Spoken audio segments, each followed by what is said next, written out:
নমস্কার বন্ধুরা, welcome to my channel happy kitchen. এর আগে আমি আপনাদের জন্য এনেছিলাম বেতের শাকের পরোটা।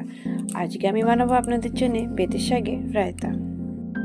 বেতের শাকের রায়তা যে কোনো পরোটা বা রুটির সাথে খেতে খুবই ভালো লাগে। তো চলুন বানিয়ে ফেলি আজকে বেতের শাকের রায়তা। এখানে আমি বেতের শাক নিয়েছি আর বেতের শাকগুলো ভালো করে বেছে ধুয়ে নিয়েছি। গ্যাসেতে একটা আমি প্যান বসিয়ে দিয়েছি আর প্যানের মধ্যে একটু জল গরম করতে দিয়েছিলাম আর ওর মধ্যেই আমি বেটে শাকগুলো দিয়ে দিলাম। শাকগুলো এবার সেদ্ধ করে নেব।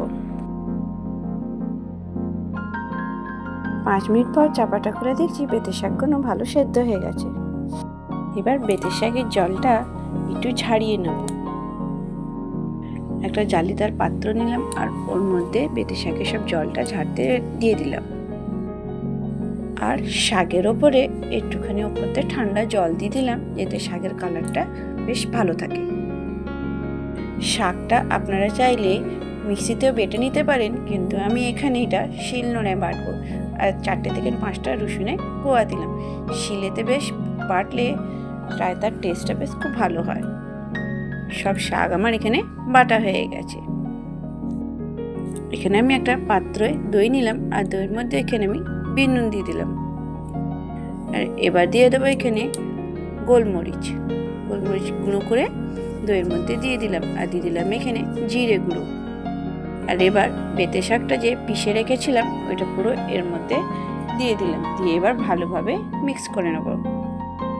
ফ্রেন্ডস, যতক্ষণ আমি এটা মিক্স করছি, আপনারা যদি আমার চ্যানেলে নতুন আসেন আর এরকমই নতুন নতুন রেসিপি পেতে চাইলে আমার চ্যানেলটাকে সাবস্ক্রাইব করে দেবেন আর পাশে থাকা বেল আইকনটা অবশ্যই ক্লিক করবেন।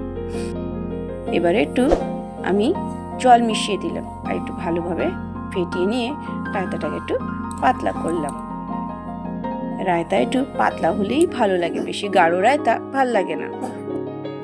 বন্ধুরা, আমার রেসিপি আপনার কেমন লাগে আমাকে অবশ্যই কমেন্ট করে জানাবেন আর ভালো লাগলে একটা লাইক দেবেন। রায়তাতে এবার একটু ছোঁক দেবো। ছোঁক দেওয়ার জন্যে এখানে আমি একটা হাতে একটু তেল গরম করে নিয়েছিলাম। তেলের মধ্যে একটু হিং আর জিরেটা গরম করে রায়তার মধ্যে ছোঁকটা দিয়ে দিলাম।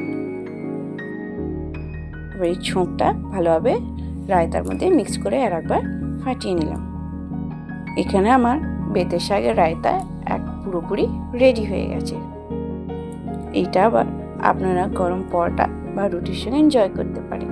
Thank you for watching my video.